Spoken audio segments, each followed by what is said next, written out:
Well, hello, and welcome to Spindle City Straight Talk. I'm CJ. And I'm Chip.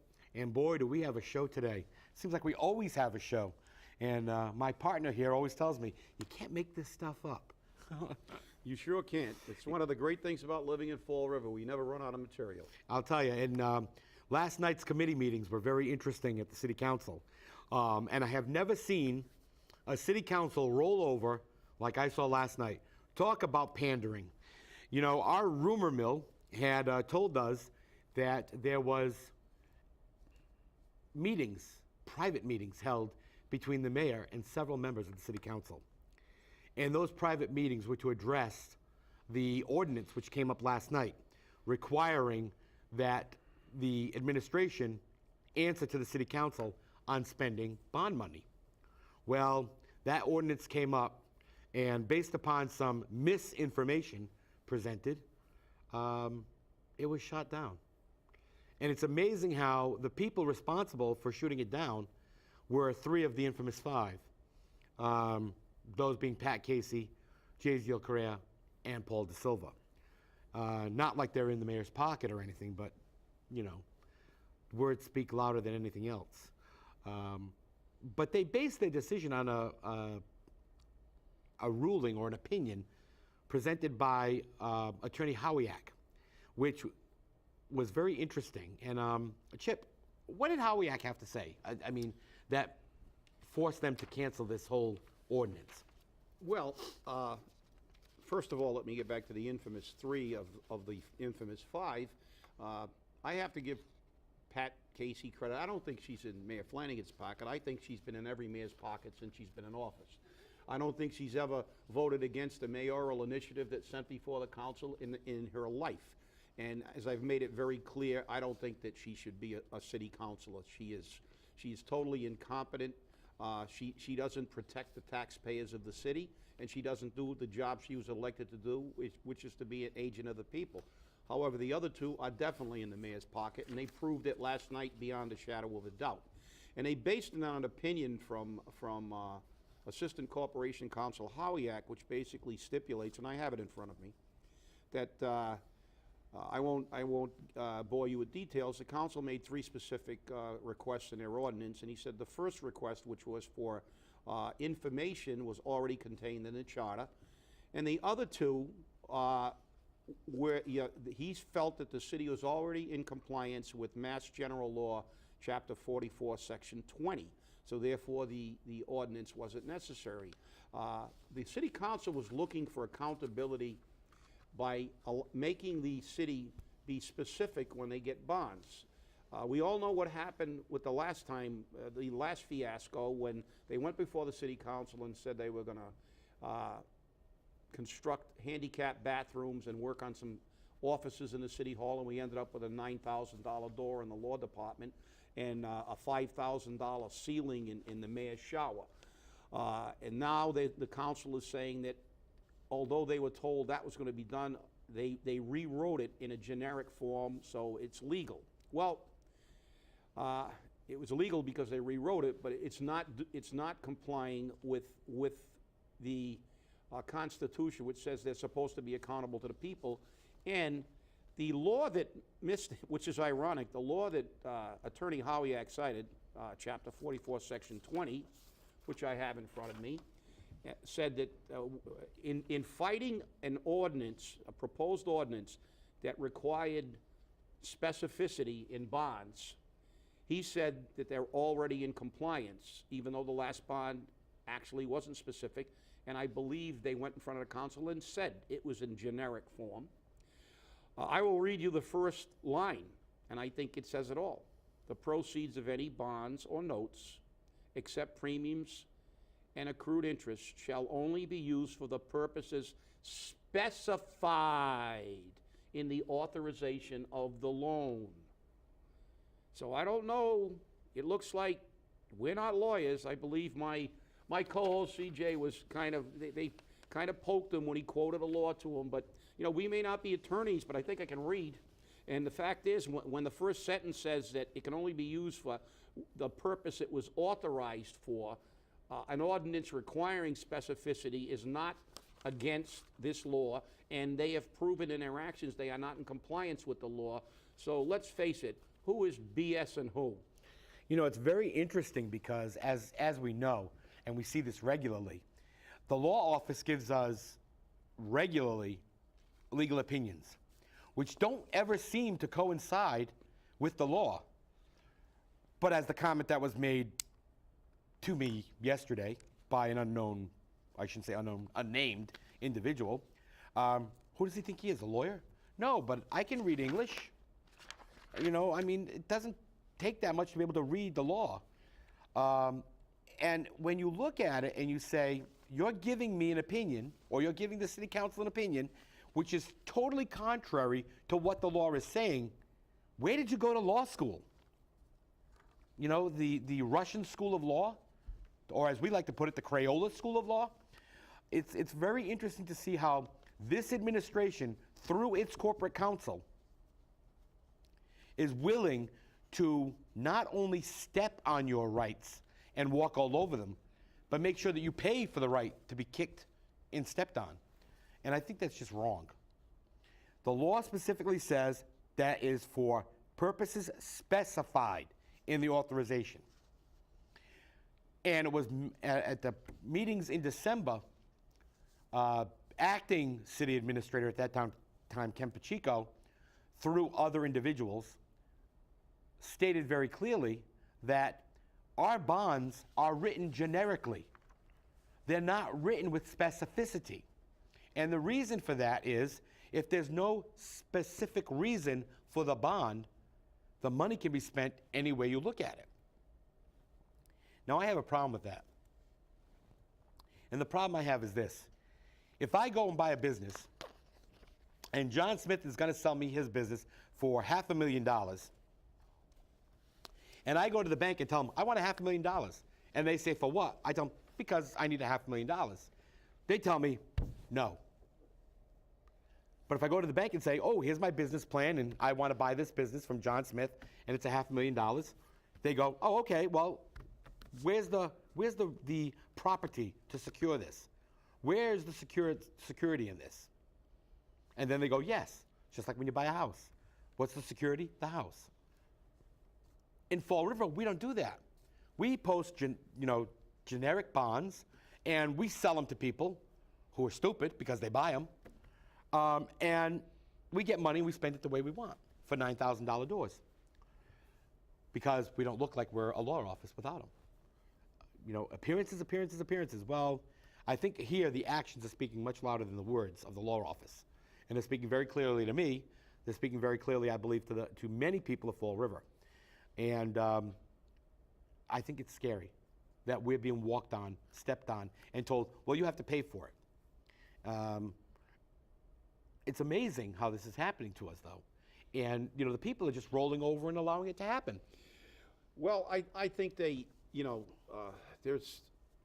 listen to campaign slogans for these people, and some of these people are well-funded, and they get into office, and now we have these new people, and I find it mind-boggling that people aren't paying attention that someone who's running for city council, which, by the way, is supposed to be a checks and balances between legislative branch and executive branch, and he was a spokesman for the current mayor, and then they're surprised when they railroad the taxpayer.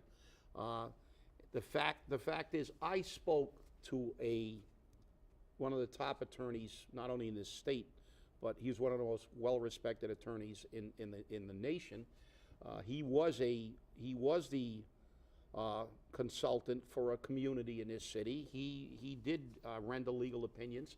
He's very familiar with the process on both sides of the table. And he made a very, very good point when I was discussing what's happening here in Fall River.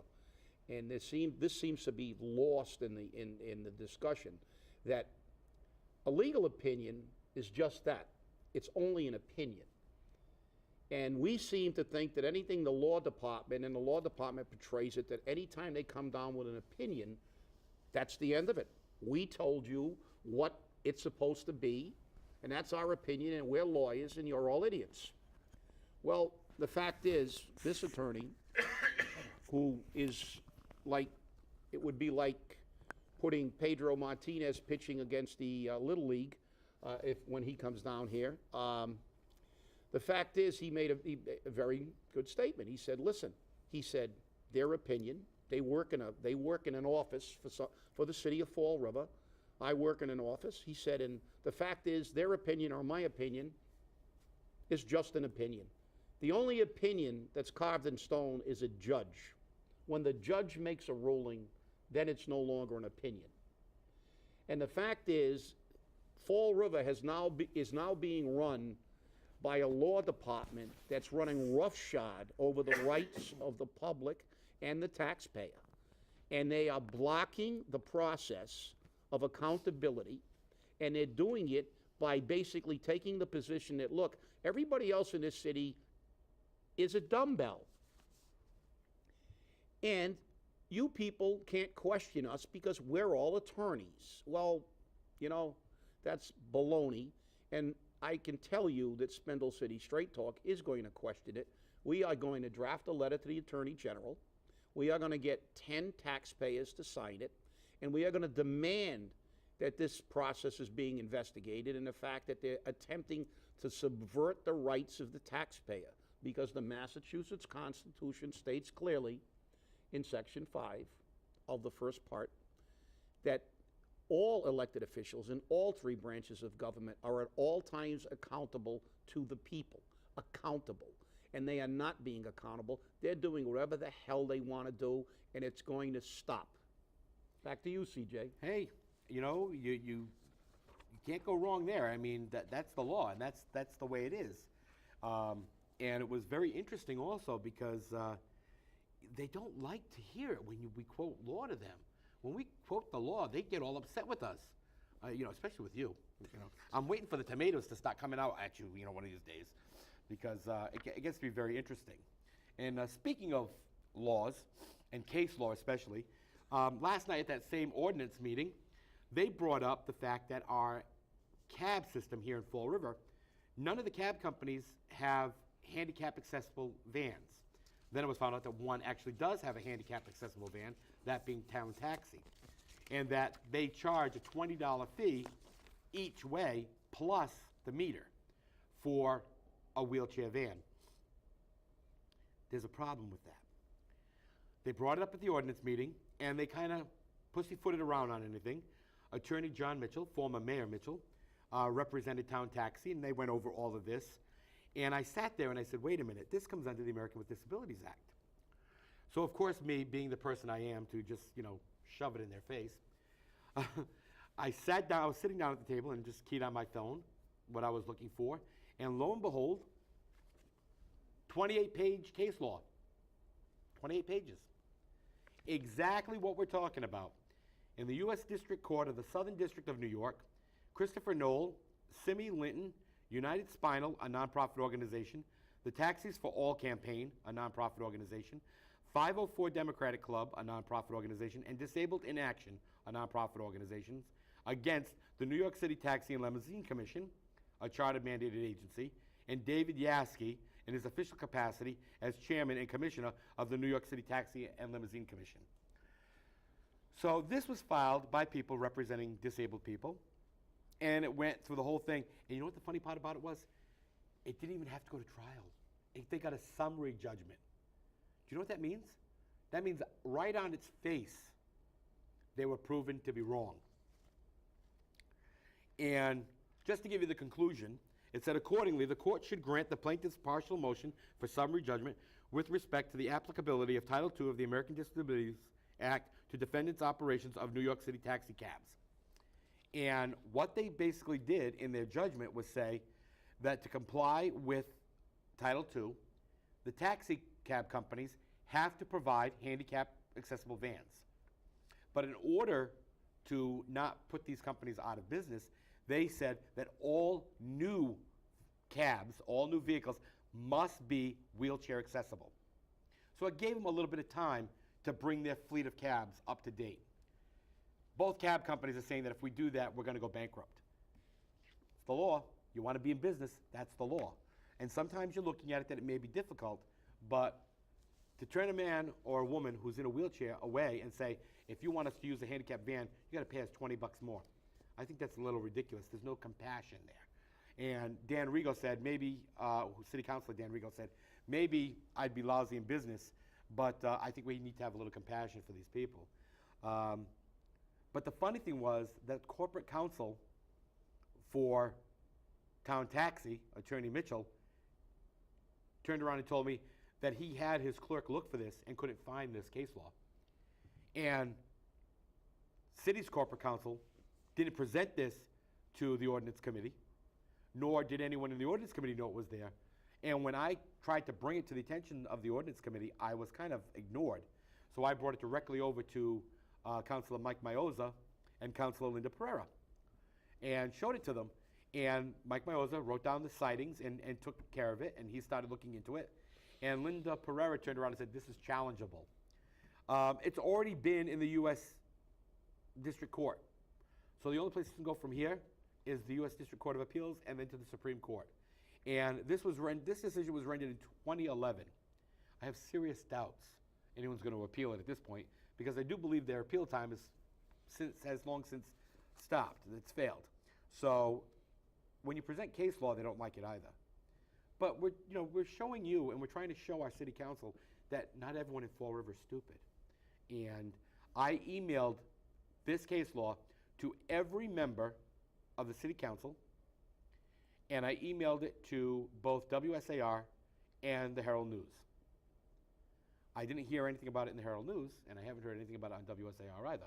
But it's going to be interesting to see, because they tabled this matter for more information. Well, now they have more information.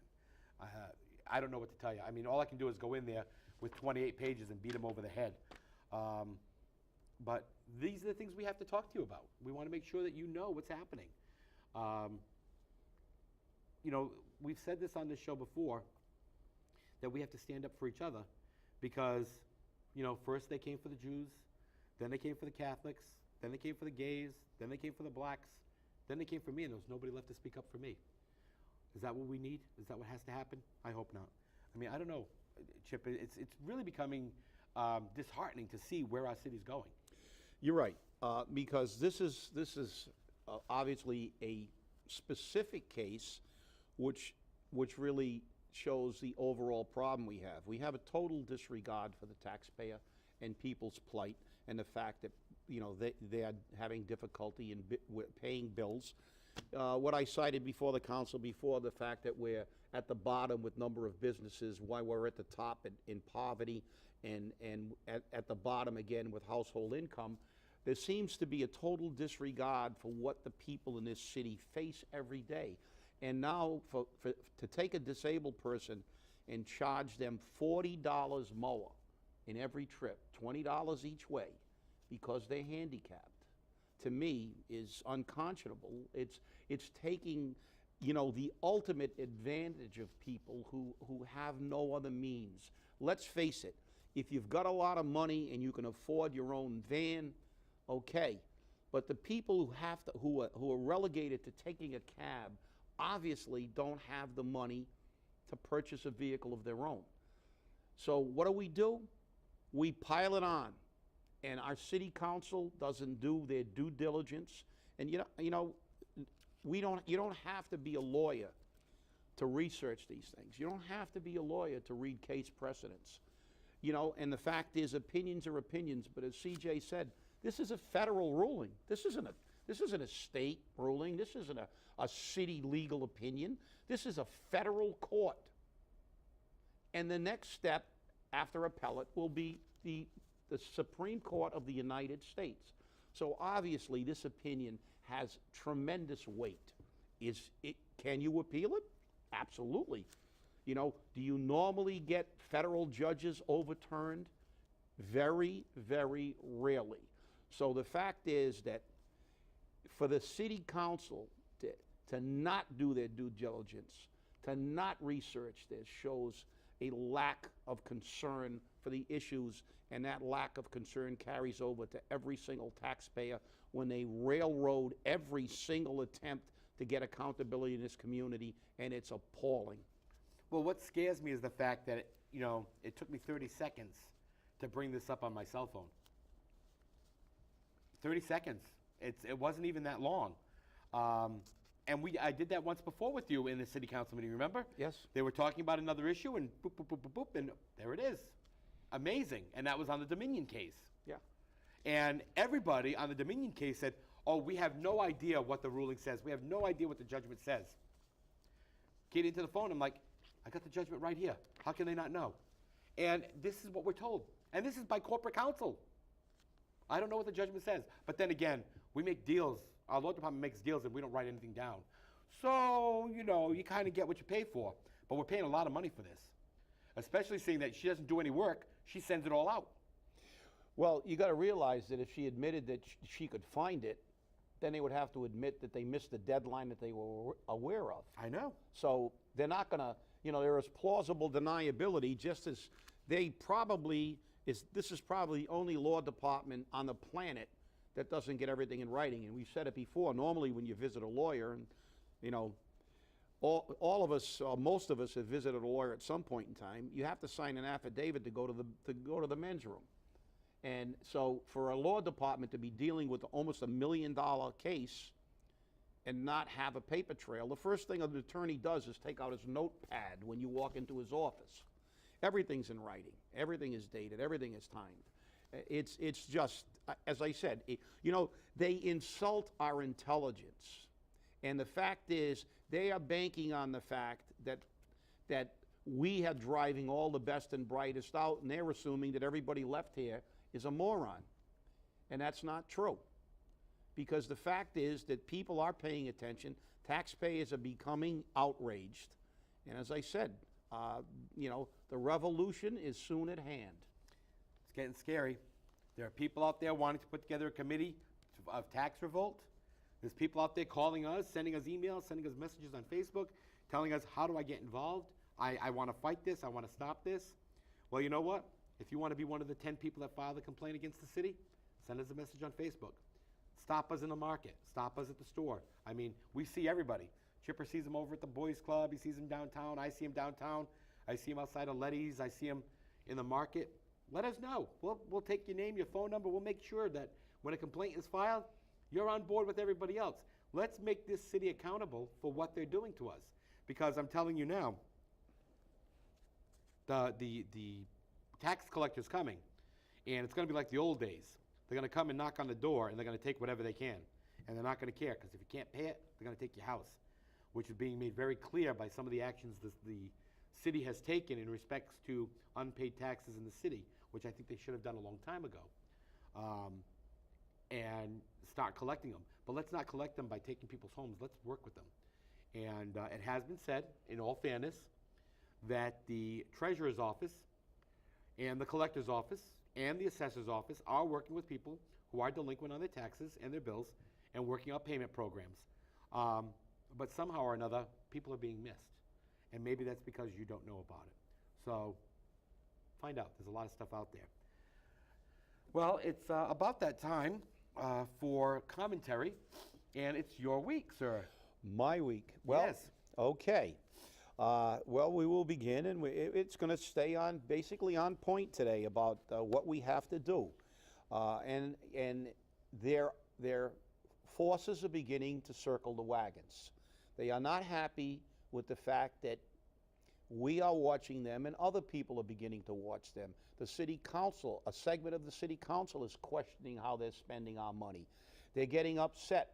They're trying to create smoke screens, to the point where the mayor, after the last council meeting, when they were questioned on why they're spending so much on outside attorneys when we have a law department, went on a local radio station and complained that there was a conspiracy, that there were certain city councilors and private citizens, who shall remain nameless, but I'm sure that we are too, since we made presentations,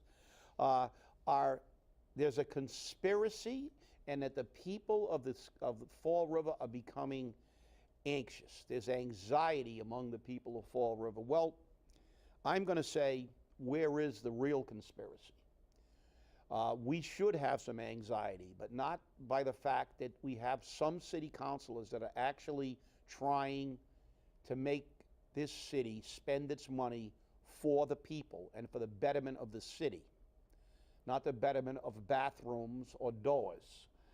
The fact is that they should be anxious about the fact that there's a segment of this population in our executive branch and in our legislative branch that has a total disregard for the taxpayer and its money. Is there a conspiracy? Well, one man's conspiracy is another man's revolution. The fact is that we are not trying to do anything except protect our interests as taxpayers and homeowners and residents of the city of Fall River. We have said on this show time and time again, we can't have firefighters and police officers being subsidized with welfare payments from the federal government. We pay our taxes to have police and fire and DPW and essential services. That's why we pay our taxes. We don't pay our taxes for $9,000 doors and $5,000 ceilings and a shower. I even question why a man needs a shower. Doesn't he have a shower in his own house? You know, he can come down to Boys Club and take a shower. We got showers down there. But the fact is that, do we need bonds? Absolutely. But we need bonds to redo our city water systems. We need bonds to do necessary things. We don't need, it's in a perfect world, we would have enough money to do everything. But we don't need bonds to rehab parks right now. We can't afford it. That's the reality. Would I like every park to be beautiful? Absolutely. But the fact is, we had a man go before the council and say that parks improve quality of life. That may be true in an abstract sense, but the fact is, a person who can't afford to take his children to a movie because he just doesn't have the money, his quality of life is in the toilet. I don't care how nice the park is, he's not having a good life because he can't even take his kids to a movie. And when this city continues to raise his cost of living and make him worse, they are making his quality of life poorer, and all the parks in the world are not going to cure that problem. Back to you, CJ. You know, you hit the nail on the head as usual. You know, we don't pull any punches around here. So remember, this is your show, and we have great joy in bringing this information to you. We're not looking to cause a problem. We're looking to bring you the facts. This is Spindle City Straight Talk. Remember, if you don't hear it anywhere else, you'll definitely hear it here. We're usually ahead of the press and the radio, and mostly television. Thanks for joining us, and I hope to see you again next week. People before politics. Have a good day.